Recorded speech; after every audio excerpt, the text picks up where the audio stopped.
Welcome back to another video. Today I will be showing you things that you are possibly doing wrong when it comes to building roller coasters in Theme Park Tycoon 2. Alright, now the first mistake I will be showing you that people make is by using the pre-made roller coasters. These are usually very rough and not very realistic, and they just don't look great, and it's not your ride, so it's not as cool, I guess. Alright, so this next thing that I see people do wrong all the time, like even newer players, and I even did this at first, is that they use the basic editor. The basic editor is so limited, and it's not very good when it comes to making smooth and enjoyable rides, I guess. And you can't have a beyond vertical drop, and it just sucks. Okay.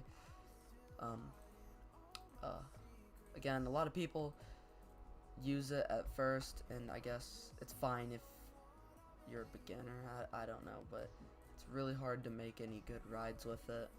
You can't. It's kind of hard to make them realistic while using the basic editor. So yeah, just don't use it. Now I know someone's gonna ask me, how do I go to, or how do I leave the basic editor and go to the advanced editor? You'll see basic editor right here. You'll see the advanced editor button right here next to all your parts and stuff. So you'll click that, and you'll get the controls and stuff. The next tip that I see pretty much every new player make is not coloring their rides and not naming it. Here is what I mean. You see this ride right here, you know, it's all cool and stuff, but as you'll see, it's the same color as the default, so it's not very, you know, different or special.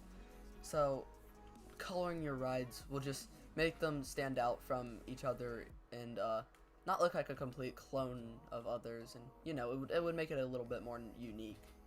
Alright, now names. As you'll see, these are two different rides, but you'll see that this one is called the Junior Coaster, and this one is also called the Junior Coaster.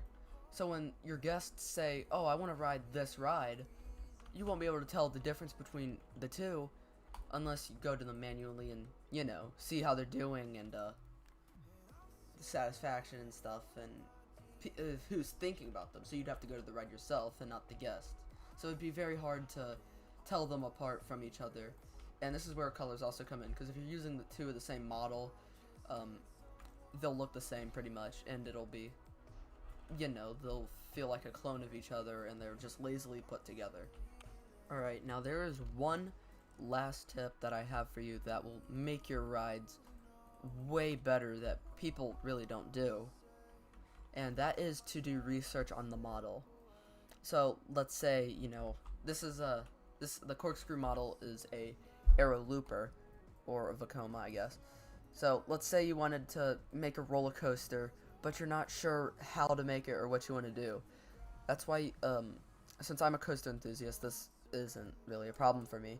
But for those of you who don't know what that is, you probably don't know what,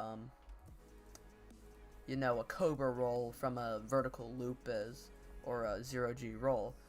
So, what you would want to do is you would want to, you know, Google pictures of that same model and kind of take elements from those rides and put them into your rides, and, you know, kind of get an idea with that, and that will help your ride a ton.